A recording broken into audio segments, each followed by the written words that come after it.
She walked in with nothing but a smile, hoping for a simple cup of coffee. But instead of kindness, she was met with cruel laughter. A biker's voice rang out, mocking her skin, stripping away her dignity in front of strangers. The room went quiet, eyes stared, some filled with pity, others with judgment. She stood there, holding back the weight of a pain too familiar. Yet beneath that silence, there was a strength no one could see, and a truth about her past that would soon shatter every whisper in that cafe. It was supposed to be an ordinary afternoon. The cafe smelled of roasted beans and fresh bread, the kind of place where people came to relax, scroll their phones, or catch up with friends. For her, it was simply a stop to breathe, to enjoy a moment of normalcy away from a life that had been anything but ordinary. She carried herself with quiet confidence, the kind that only comes from years of discipline. To the people around her, she looked like anyone else, dressed simply, blending in with the crowd. No one could guess the storms she had weathered, the battles she had survived, or the sacrifices she had made. That was her secret, tucked away behind calm eyes and a steady posture. But the truth was, life hadn't always given her peace. As a black woman, she knew the sting of being judged before she even spoke. Too many times, she had felt the weight of stares, the unspoken questions of whether she belonged. And though she carried it with grace, the scars were still there, etched deeper than most would ever see. That afternoon, she thought it would be no different than any other visit. Order a drink, find a seat, disappear into the background. But what she didn't know was that someone else in that cafe had already decided she didn't belong. And before long, the comfort of that ordinary afternoon would crumble, turning her quiet coffee break into a test of humiliation, strength, and a truth no one was prepared for. If you believe in justice, hit like, subscribe, and tap the bell so you never miss a story that matters. The moment she stepped toward the counter, she noticed it, a laugh. Low at first, then louder, echoing through the cafe. A group of bikers had taken over the corner table, leather jackets sprawled across chairs, boots heavy against the floor. One of them, tall and broad, leaned back with a smirk that spread across his face like a challenge. Well, he muttered loud enough for everyone to hear. Didn't know this cafe was serving just anyone these days. His friends chuckled, feeding off the cruelty. She froze for a second, the words cutting deeper than he would ever admit. She wasn't new to stares or whispers, but this was different, louder, bolder, deliberate. The room grew tense. People shifted in their seats. Some avoided eye contact, pretending to be lost in their laptops or lattes. Others peeked up, curiosity and discomfort written across their faces. She kept her head high, placing her order with the barista, her voice steady even as her chest tightened. But the biker wasn't finished. He leaned forward, elbows on the table, his gaze locked on her like she was prey. "Hey," he called out again, his tone sharper. "You sure you're in the right place? Looks like you got lost." A few laughs followed. The kind that sting because they don't just come from the bully, but from those who choose to let cruelty pass as entertainment. Her grip tightened around her wallet, but she didn't respond. Not yet. The barista slid her coffee across the counter with a look of quiet apology, eyes darting nervously toward the bikers. She took the cup and turned to find a seat, but the biker's voice cut through again. "Guess they'll let anyone in now. What's next, letting her serve the country?"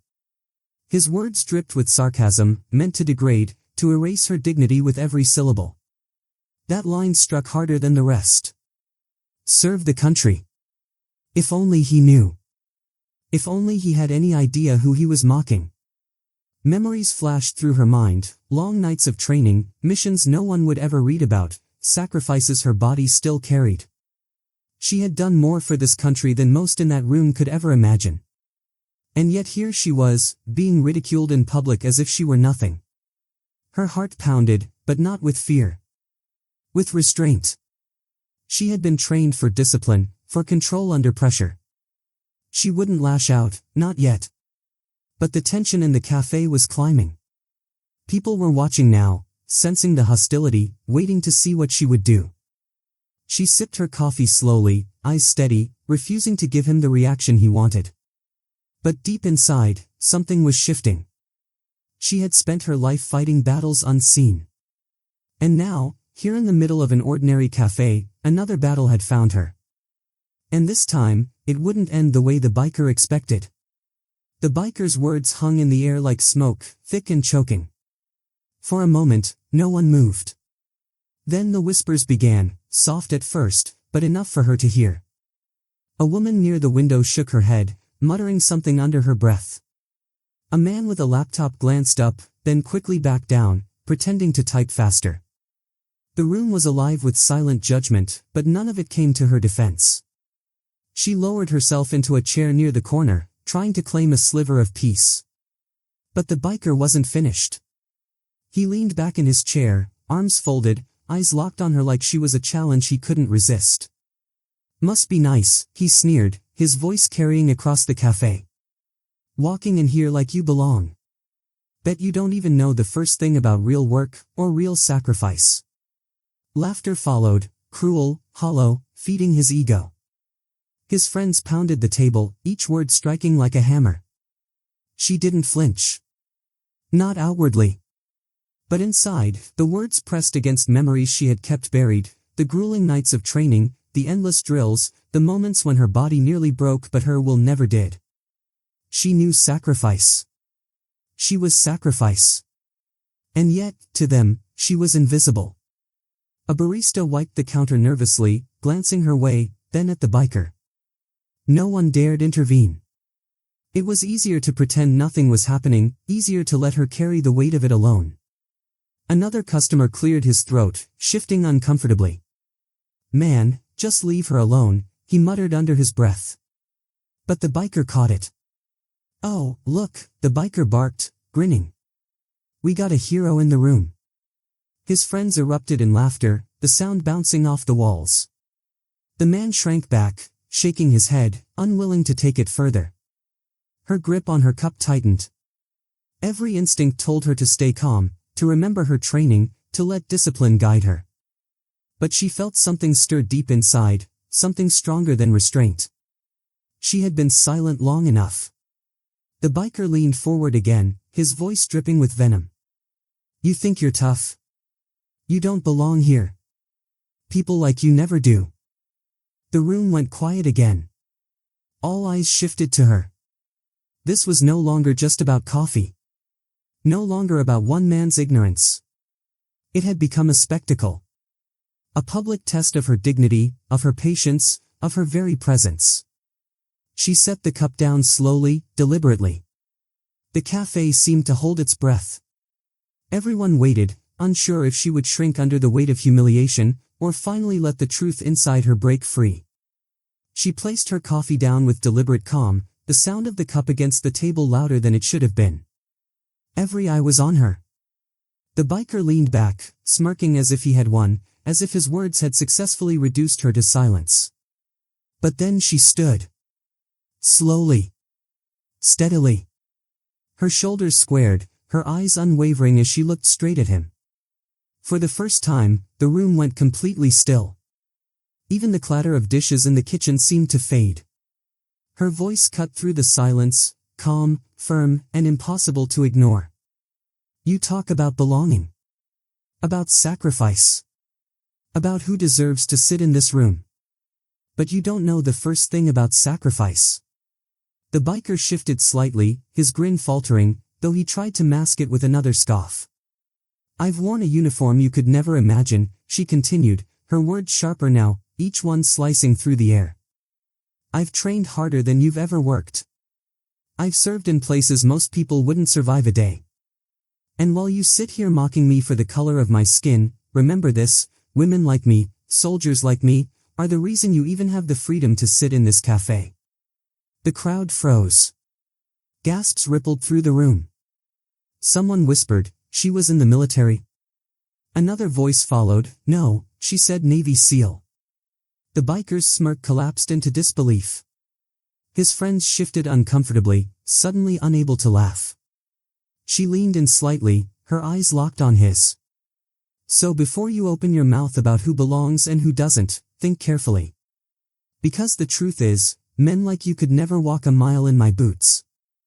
The room erupted, not in laughter this time, but in silence so heavy it felt like a verdict. The biker had nothing left to say. And for the first time since she walked in, she wasn't the one being watched with pity. She was being seen for exactly who she was, strength, discipline, and resilience wrapped in dignity. She didn't wait for his reply. She didn't need to. The silence that followed was louder than any insult he could have thrown her way. The biker's bravado had vanished, leaving only the weight of his own humiliation. Around the room, people sat frozen, their eyes no longer filled with pity but with respect, and something more. Awareness. She picked up her coffee, steady hands wrapping around the cup, and took a slow sip. For her, this wasn't about proving anything to him. It wasn't about revenge, or even about winning the room. It was about reclaiming her dignity in a space where someone tried to strip it away. And she had done that without raising her voice, without lifting a hand, just with the truth of who she was. As she turned toward the door, heads lifted, eyes following. No one dared laugh now. A few nodded subtly, small gestures of quiet acknowledgement. But she didn't seek validation.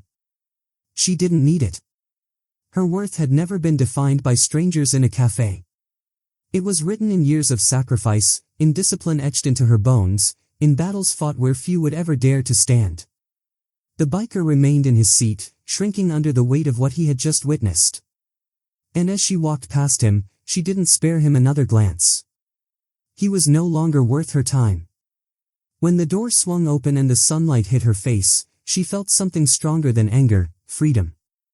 Freedom from the sting of humiliation. Freedom from the expectation to shrink. And freedom in knowing that no matter how the world tried to belittle her, she carried a truth that could never be erased. Because she wasn't just a woman who walked into a cafe. She was a survivor, a soldier, a former Navy SEAL.